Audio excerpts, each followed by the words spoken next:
formed is already there. So all the cell does is grow bigger. So leaves, from what I understand, don't produce new cells during the season. All those cells are they just expand. They get fat. Is that true, Todd? Oh, you're muted. Yeah. I believe so. It sounds good whether or not it is. It sounds accurate. Awesome. All right, well, welcome back, everybody. I'm going to get the meeting started. Welcome back to Boston Urban Forest Friends. For those who are returning to us and to anyone that is new, I'm the host, Jarrell Ferguson. I'm the Community Outreach Manager at Speak for the Trees. Thank you all for the continued positive feedback from our March meeting. Please keep filling out those surveys. I'll put the link in the chat at the end of our meeting. Please keep filling them out. They do help shape the direction of Buff and the work that we all can do collectively. So I look at every comment, I look at all the surveys, I appreciate them all, so thank you. It's an honor to be here with you all on this lovely spring day. Today in Boston, it's supposed to be 81 degrees. I know I'm happy about that. And to have you all here with us as part of this amazing community of tree lovers, advocates, and friends. So yeah, thank you all for being here. Again, we could be anywhere in the world, but you're with me here on a Friday with us. So with that started, let's we'll get right into the community updates. If you're not talking, please put your phones on, your computers on mute. If you have questions, please raise your hand. If you'd like to do an update, also please raise your hand and you will be acknowledged. Next slide to be.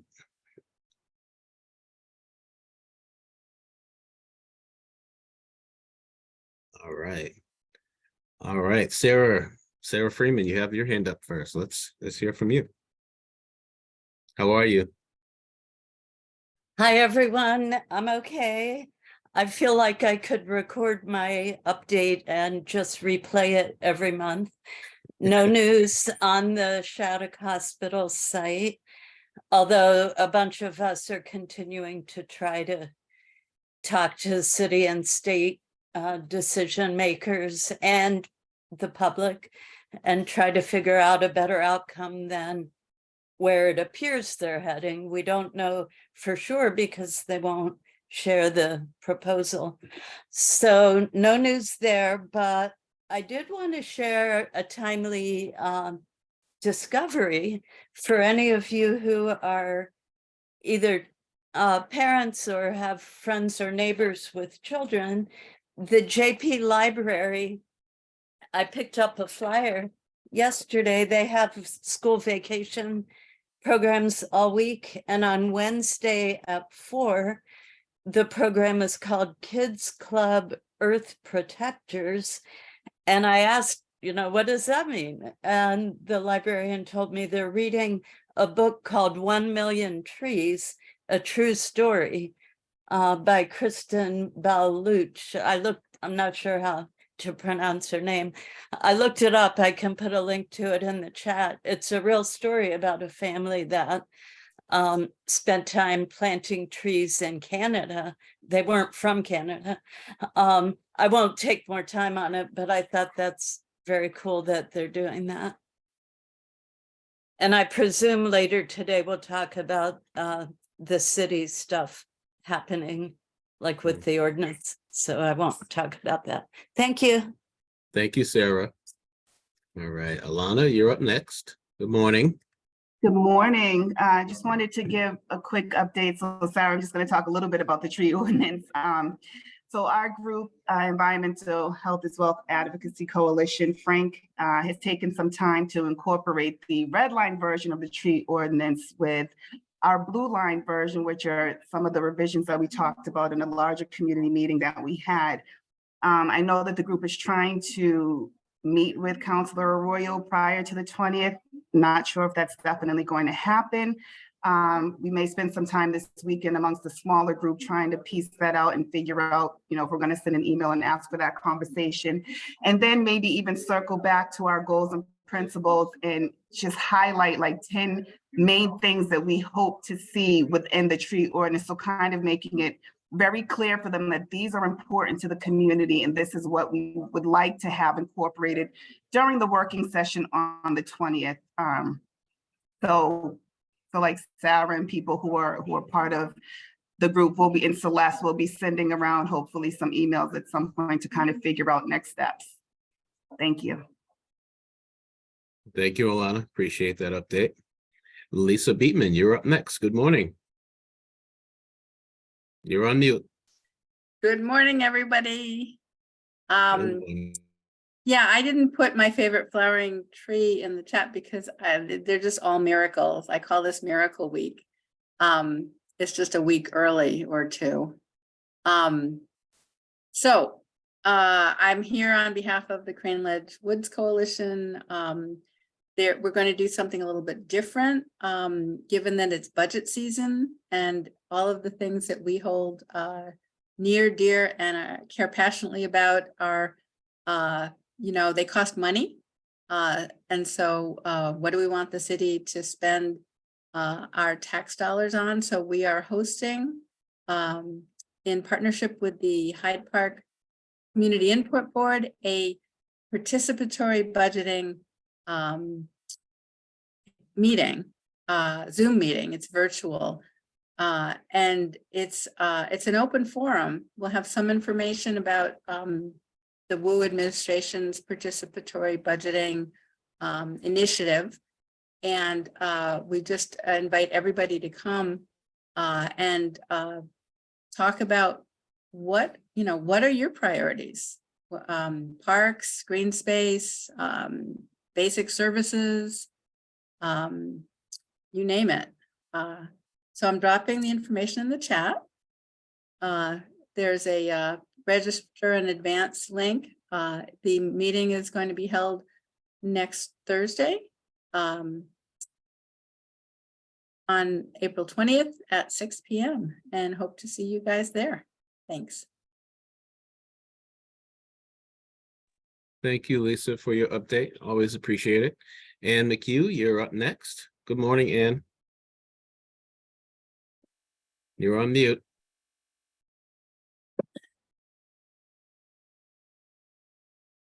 Ann, are you there?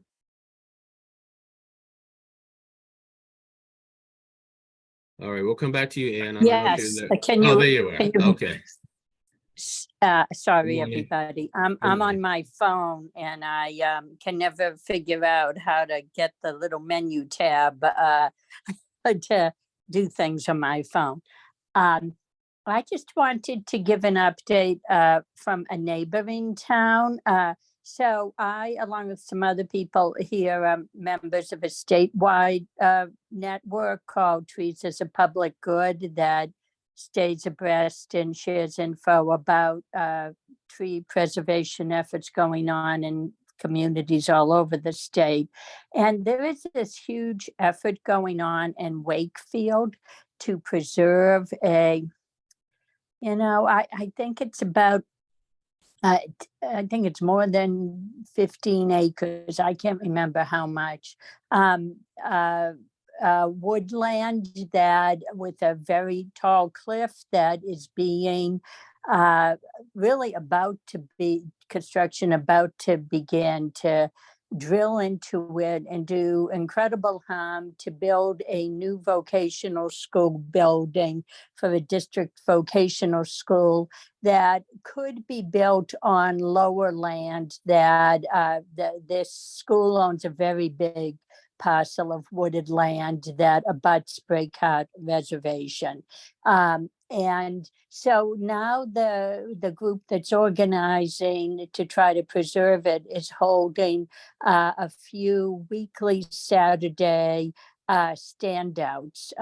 So there's one tomorrow, I believe it's at noon, and there's one next Saturday.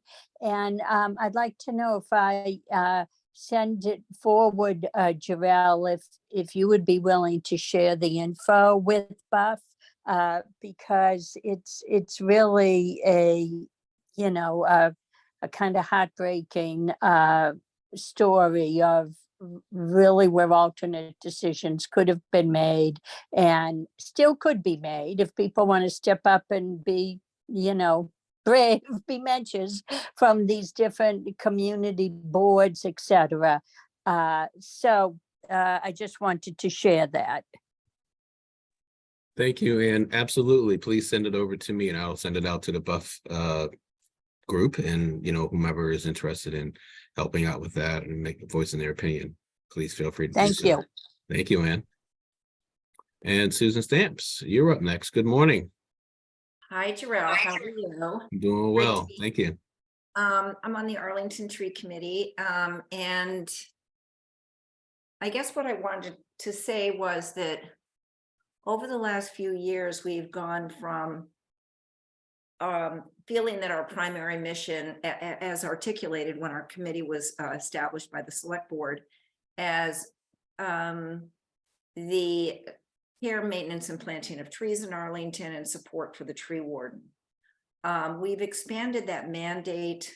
We've gotten very creative with that mandate. We've written a tree ordinance, which we've amended a few times, and we've gotten more and more active in town, which is the thing that I wanted to mention this morning.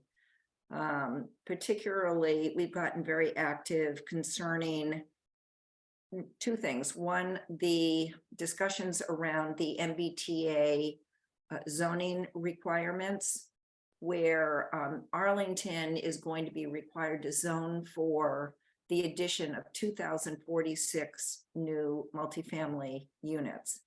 And there's a real divide in town, of course, as there always is when you talk about development, between people who want the housing, understand the need for it and want it, and then the people who are sort of the environmentalists and we like our trees and all this kind of stuff, which are considered NIMBY by housing people in general. And so what we've done is we've dived right into the middle of that conversation in town, and we're on the housing lists now. We're going to the meetings, we're talking to the planning department to advocate for trees and housing, that we can do both of these things, that people who live in multifamily housing deserve green infrastructure, leafy streets, shade, stormwater management, walkability, and all the things that trees add to any neighborhood. So we at first we were viewed with great suspicion, but now the housing folks in Arlington, I think, trust us. And they know that we're kind of, because I love the idea of more housing, and well, I can't say I love it, but I know we need it, absolutely. But anyway, I just wanted to say that and tell people, if you have the time, the energy, or the interest, please don't stand back and let these zoning discussions go on without input from the environmentalists, because they need to hear from us. They need to hear about trees. And the other thing I wanted to say, which is very related to that, which reminded me of the Wakefield situation, that the other thing we're seeing and people are seeing all over the state is destruction of trees with doing all this new wonderful bike paths, and in particular, or making intersections safer and such. Trees are being removed, sometimes big old trees. And we're in those conversations, in the planning on, we've got a couple of those projects in Arlington now, to say, look, yeah, okay, if you go straight, yeah, you got to take those trees out, but maybe you can go around them or up a little ways. And just like, let's do planning which assumes that we're going to include the trees in it, and they're not just expendable like they've been seen in the past. So we're really trying to change the paradigm on that. And that was what I wanted to say. Thank you, Susan. I appreciate that. Well, we all do. Thank you. Celeste, you're up next. Thanks, Jarrell. I just wanted to. Good morning. I just wanted to mention the Boston Parks Department has released its 7-year draft of open space plan, and comments are open until May 21st. This is a very important piece of strategy for the Parks Department going forward. And it's been over a year overdue. So I would encourage everybody to look for it on the Boston Parks Department website and to comment. And maybe we'll be discussing this later on today or in May. I'm not sure, but comments are due May 21st, and it's very important for people to weigh in. Thanks. Thank you, Celeste. Appreciate it. Luis, good morning. Good morning. Thank you. I had a comment and a question for the group. I have my sort of own watchdog project going on about trees. So I've started, the trees that the city and DCR plants. They have little gators around them, and I noticed that most of them are left empty. And I wanted to know, I driving around this morning, and I saw that all along VFW Parkway, they've put they look like brand new green gators on all these trees they've planted. Must be 100. It was a lot. And they're all empty. You can sort of tell when you look at them. And I wanted to know, I'm pretty sure, 90% sure it's a DCR road. And I wanted to know, how do we find out what the plan is for watering them? Is there a schedule? Who does it? Is there any way we can sort of remind them when they're not doing it? It seems, very random. And it would be nice to have some citizen participation in what they're doing. If anybody has any ideas. Thank you, Luis. Claire? I just wanted to say that we've sort of had some similar conversations with the city of Boston, and I see Todd is here. Thank you for coming. We have been told that when volunteers start filling water bags, if the trees are still under contract, it may provide a disincentive for the contractor who is supposed to be filling those bags to actually keep doing it. So I don't know. It's not really the answer you're looking for, but Yeah. The DOT and the DCR are in their own kind of radical transition mode right now. And I'm hoping that in the future, it'll be easier for residents to advocate. Actually, my dream is that the city parks department has control over all the parklands in the city of Boston, but I think that might be a long time coming. So. Okay. Somebody else has more to add to how to connect with the DOT on trees.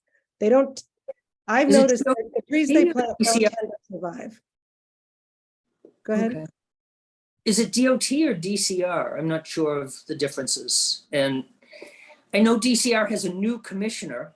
Right. That just got announced. I mean, I certainly can email the commissioner, but that sort of seems like, a feather in the wind or something. So I think that the DOT does the construction, which is when the trees are planted. That's my understanding. Okay. But I again, Todd, if you have any insight, or I know you just arrived and you are probably still learning about the way we do things here. So. Well, again, as you've mentioned, anything that has to do with DCR, obviously we would have no input on their watering schedule or anything like that. But our newly planted trees are planted by contractors, and they are under contract for 2 additional years after planting to continue to do the watering. Mm-hmm. And in the past, we've developed an app that the contractor uses every time that they water them. They have to record it in the app, or it records it geospatially based on them arriving there and doing the work. I don't know exactly what the schedule is. I would have to look into that. But certainly there's probably some cracks here that, that people or trees are sliding through. So we know we need to be better about monitoring that and making sure that the contractors are fulfilling their obligation, their contractual obligation to do the watering. Can I say Thank you, something? Todd. Who's that?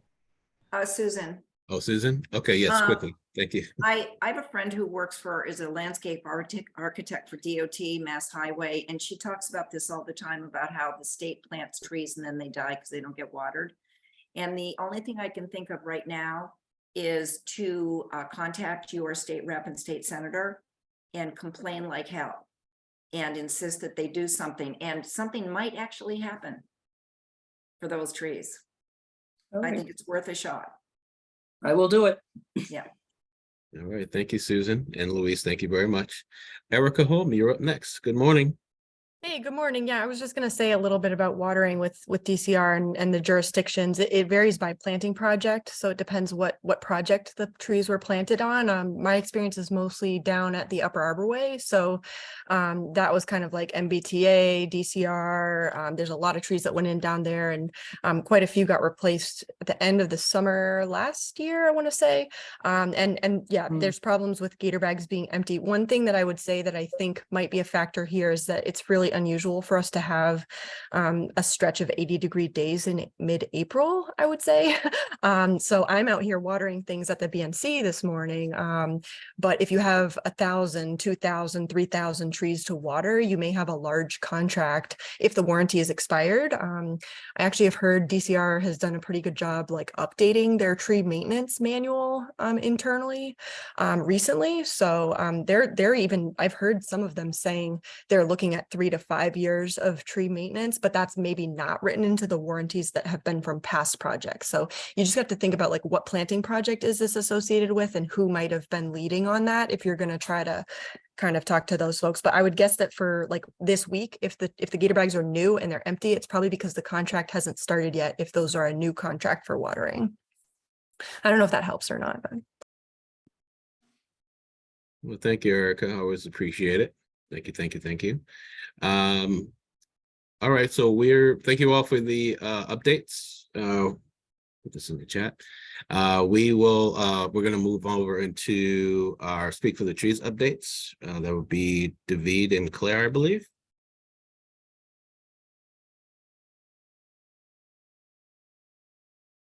You're on mute, David. We go. All right. Can you hear me now? I didn't. Can hear you, yes. All right. So I wanted to share with folks, where are we here? So these are community updates. Thank you everyone for all the great updates. There's certainly a lot going on, and April is always such a exciting and busy month.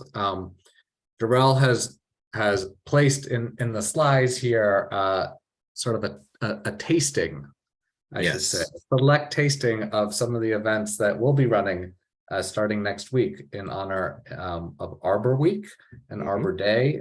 One of the highlights will be, one of the many highlights, because I don't want to, they're all great events, will be a tree giveaway in Roxbury on Saturday the 29th. But if you want to learn more about our events, you could go to treeboston.org/Arbor Week. We have speakers, we have walks, we have tree giveaways, we have seedling giveaways. It's every year we've leaned in a little more to celebrate trees. So Jarrell, Claire, Victoria, I don't know if there's anything here you wanted to share specifically and highlight. I was actually just going to mention about the exciting week that we have planned in celebration for Arbor Week, and you know, that was great. Thank you, David. Sorry, I stole your thunder. No, it's fine. It's okay. Hey, you know, it's fine. We're all sharing the same message and getting it all out. But yeah, it is the tree giveaway on the 29th is a really great event. It's going to be in Nubian Square, so it's going to be pretty big and festive. And you know, if you don't want to come pick up a tree, you can come support the local entrepreneurs who'll be selling their wares and the things that they create. There's a lot of artistic things there, so that's pretty much all I have for Savor the Square. I'll just mention that 3 of the presentations are going to be both in person and live stream. So, you know, feel free to spread the word with people who might not get into Boston. That's the poetry event on Sunday, the 23rd in the afternoon. And we have a talk by Professor Lucy Hutera from BU on Wednesday, and a presentation by Walim on Thursday evening. So, you know, we would love to have you in person. I think it's always, you know, great to be able to interact with the speakers, but do feel free to spread the word with folks who might not be able to get into those events. Mhm.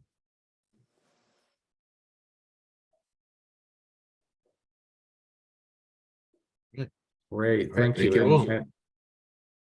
And I think last meeting, we had Giorene from the Black Forest speak about the work that we're doing, and that is happening on the 28th over at Lesh Park in Dorchester.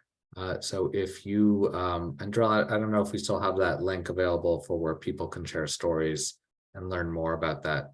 But we do have a website that sort of announces that, and that's an opportunity for those of you who weren't here last week to plant trees in commemoration of Black lives lost to COVID. So it's a planting in partnership with a lot of different community groups and Arbor Day Foundation, as well as PricewaterhouseCoopers. So I just dropped that in the link. It's not necessarily a public event for planting, but we do invite people who feel like they want to join. There are many ways you can join and be part of that event. I'd also love to put in a plug for our tree giveaway. We have 2 more scheduled for this spring and 2 in the fall, and they're just such fun ways to meet and talk and engage. So even if you don't have room for a tree, stop by and say hi if you're passing through. Absolutely. And Jarrell manages those, and he does a great job. I believe one is in May, and the other one is in June at Boston Nature Center. Yeah, the June 3rd is at the Boston Nature Center, yes. And then May 13th is at the West Carter Street Farm, the Food Project Farm in Dorchester. Yeah, and I'm really excited about the trees we were able to source for these giveaways. They're high quality, and most of them are on the small to medium size to better fit the yards that we tend to have here. Yeah. If anyone has questions or concerns, please don't hesitate to reach out to us. We look forward to celebrating trees with you during Arbor Week. So before I go on to the next item, I just wanted to say, and later today, you might be reading this in your inbox, but today is Speak for the Trees 5th anniversary. Literally today, April 14th. I have the IRS paperwork to prove it. So it's been an honor to watch this little seedling of an idea sprout into something, and to have you all here together celebrating trees and thinking of creative ways and to grow the urban forest here in Boston, and also people like Susan who work outside of Boston. You know, we're building a community around this, and I just feel so excited and thankful for all the partnership and support. It's really wonderful to see. So with that, I wanted to just update people, because Claire and I realized that there is not an opportunity before this. There's not another BUF meeting before this other briefing that we have scheduled. So some of you might remember from 2 years ago, there was a bill introduced over at the State House called an act establishing the municipal reforestation program. For those of you who know the Greening the Gateway Cities program, where residents can request a tree and have it planted in their yard. This is a program that essentially does the same thing, but does it across the state. So Greening the Gateway Cities is only for municipalities that meet certain criteria. This is a really exciting bill. It's a really, I think, forward-looking bill. It would be probably the first bill of its kind in the country, or close to it. And we're holding a legislative briefing on May 4th over at the State House in room 428. We'll be describing the bill, the purpose of the bill, and we encourage folks to come. and advocate and help support this bill. It will be also be streamed via Zoom. We're really cognizant that we need to get people from all over the Commonwealth behind this bill. And the bill is written in such a way that we're really trying to cast a wide net to make sure that all municipalities can find something and can use the resources, whether they're financial or technical, to support their local urban forest. So there are many ways that this bill can help grow a municipality's forest, and we're excited to share that with you in a couple of weeks. So please pencil that in, and we'll send in the follow-up some more details. There's also a bill, and I believe it will also be discussed at this briefing. That's an update to Chapter 87, which is the Public Shade Tree Act, which is the oldest public shade tree act in the country. And unfortunately, if your horse harms a tree, you can be fined, but no one's harming trees with horses anymore. So this bill is in need of an update, and it has a lot of support throughout the Commonwealth, both from the tree wardens, but also from municipalities, to just get this bill in a place where it can meet the changing landscape and the changing times. So you'll hear about that bill as well. I can't remember the bill number on that, but I believe it's also Senator Cream and Rep. Owens on that. So both bills will be discussed. And I think that's all I got, Jarrell. Happy to answer any questions. Yes, please. I was going to say that if anyone has questions, feel free to ask. There's a question here from Erica. Is there a link or email for the bill? I can get you a link to the bill itself, but there's not a registration page, and I believe for the briefing. Not yet. I think we're working on that. And it's not really a public testimony opportunity. I think that public hearing would likely be next fall. So it's really an opportunity to urge your legislators to support and to co-sign onto the bill. And again, like, this needs to be a statewide effort. So we're only representing a small part of the state. So folks who are more involved than I am with Trees for Public Good, we encourage you to, activate that network, because the wider support it gets, the higher likelihood it will be passed. One of the differences between this version and the initial version of the bill is that it exempts towns with fewer than 10,000 residents, which is actually 161 of the 352 towns in Massachusetts, which should make it more politically palatable in the western part of the state.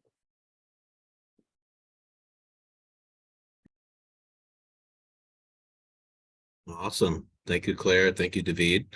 Does anyone have any comments or questions before we begin to wrap up? Okay, not seeing any hands raised.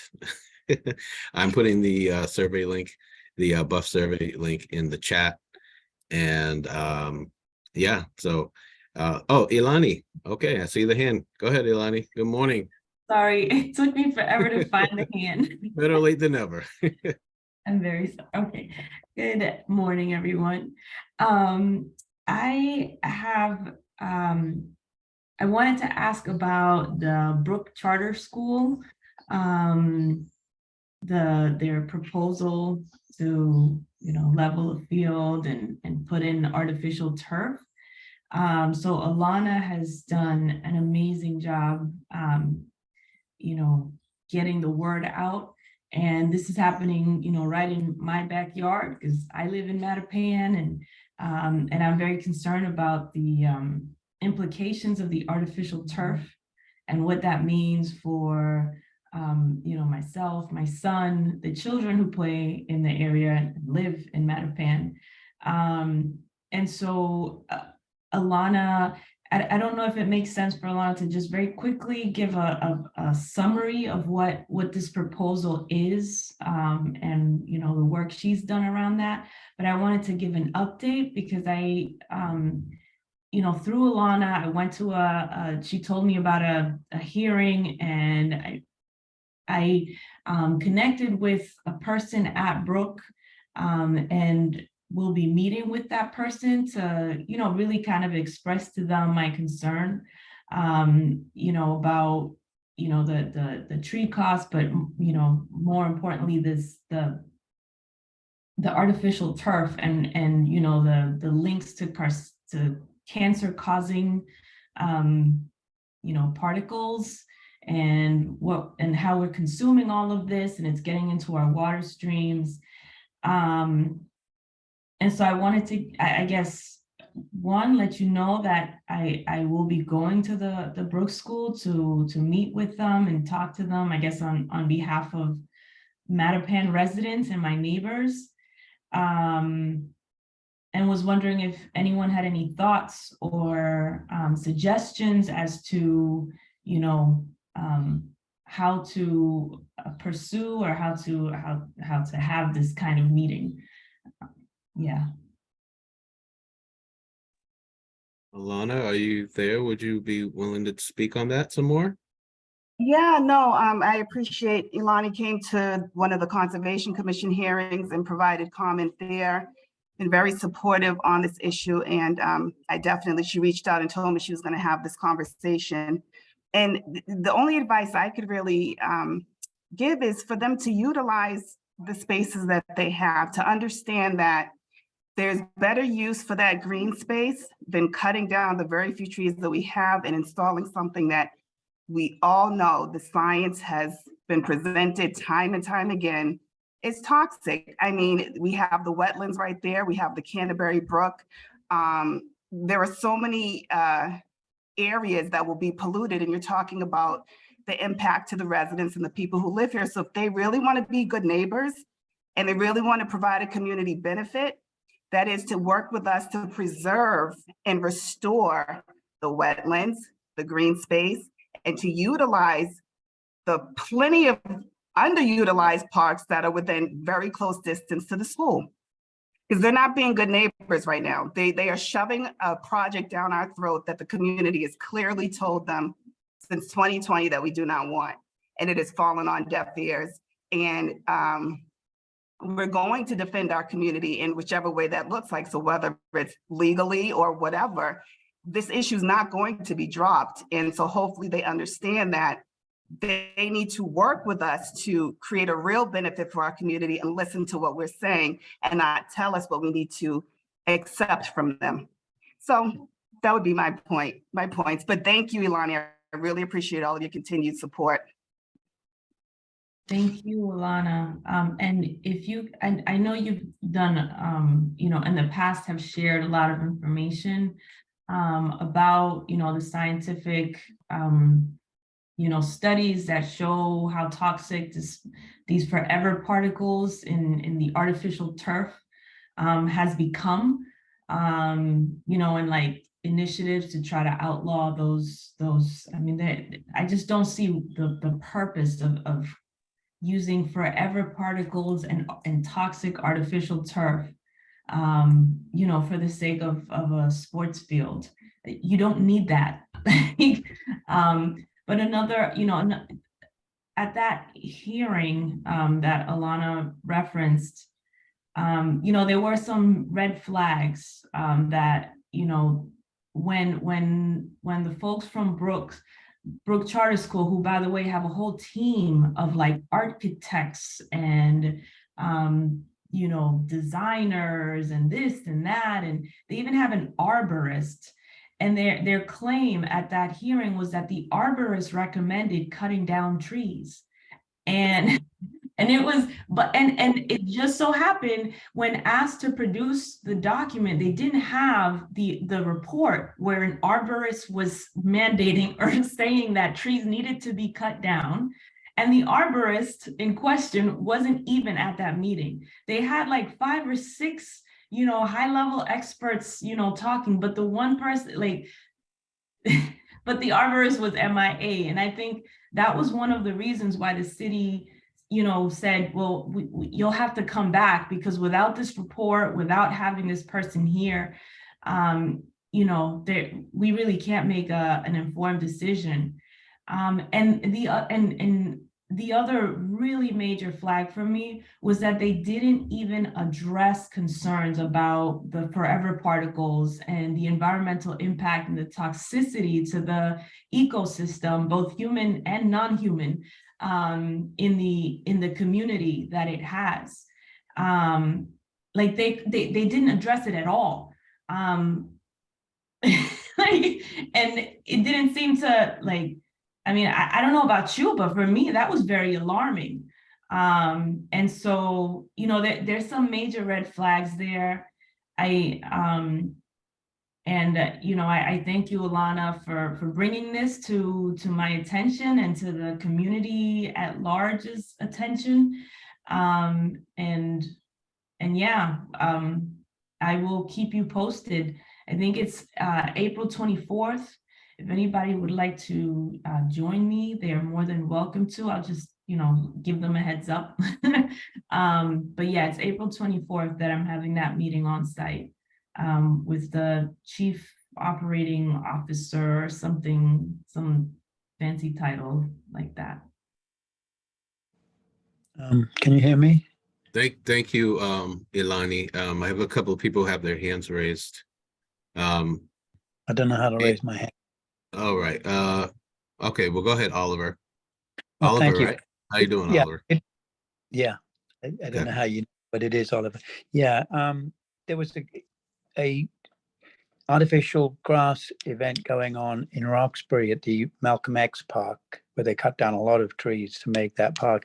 And I lost track, and I don't know if I thought that was being stopped, and I thought it was being stopped by the city itself, and that was a citywide mandate that they were going to stop the artificial grass being put down anywhere for anything. So I don't know. Did Roxbury? You're correct. Yeah, you're correct on that. The mayor has said that parks will not have turf installed, and they changed that design to do natural grass. And Alana, you can correct me if I'm misrepresenting here, but this is not a Boston Public Park site. This is a private school, private charter. It's a charter school, which is essentially not a Boston school.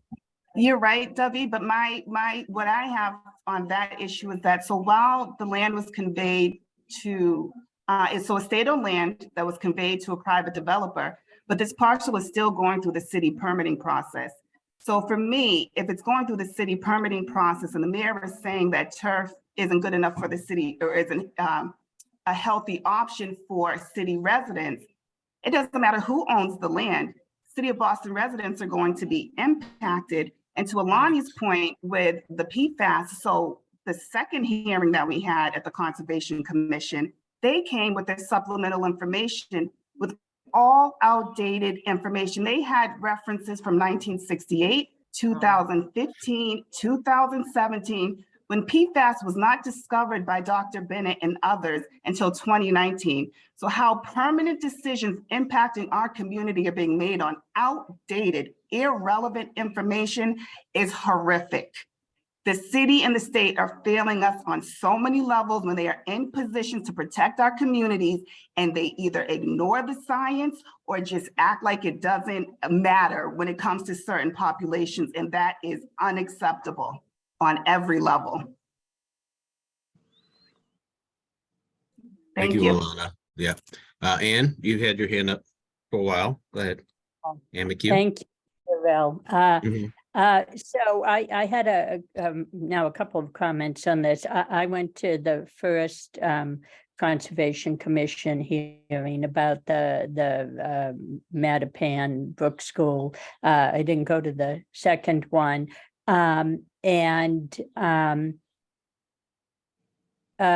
I don't know, this is partly an editorial comment, but I felt like that guy who was the COO who was from the school landlady, Ned, I don't remember his name, a fairly young Mark guy. Loring. I felt like he looked like he'd rather be anywhere in the world than at that meeting, and I really, it just made me wonder whether there's any, kind of give that could be could find out about by doing exactly what you're going to do, Alani, which is to go talk directly to the school. And you know, I mean, it's not like it's some magic bullet, but just thinking about it, I mean, there are three sets of stakeholders, at least at the school. Well, there's the administration, there's the faculty, there's the board, and there's the parents.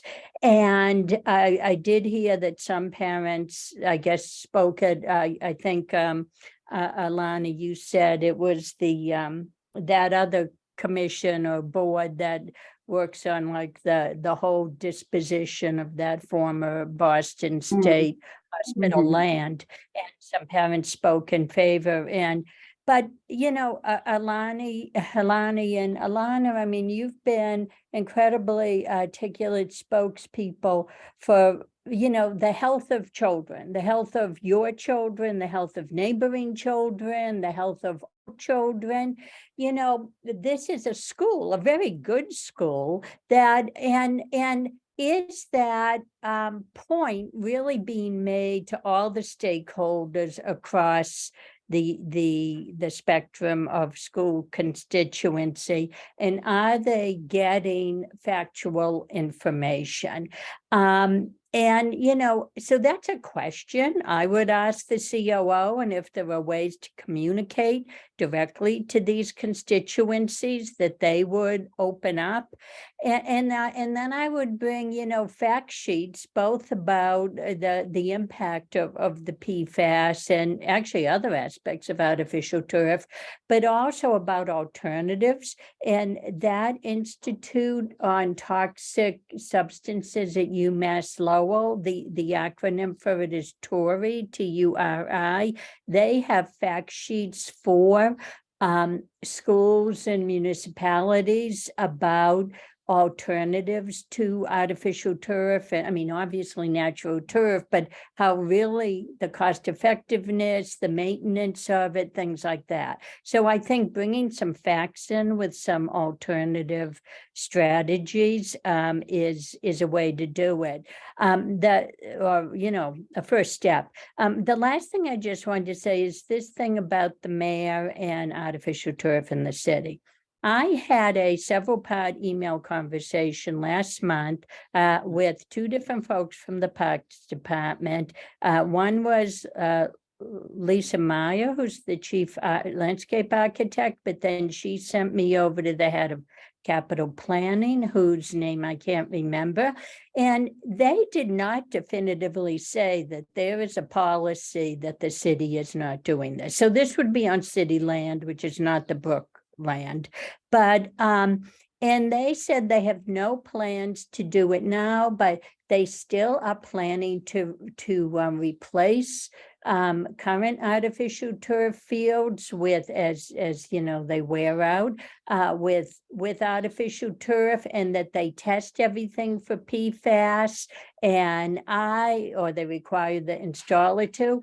So I feel like some group really needs to go back as a group to the mayor and Mariama Hammond-White and the Parks Department, and ask for commitments in writing and ask for criteria in writing if they're continuing to do anything about this. So thank you for all the airtime.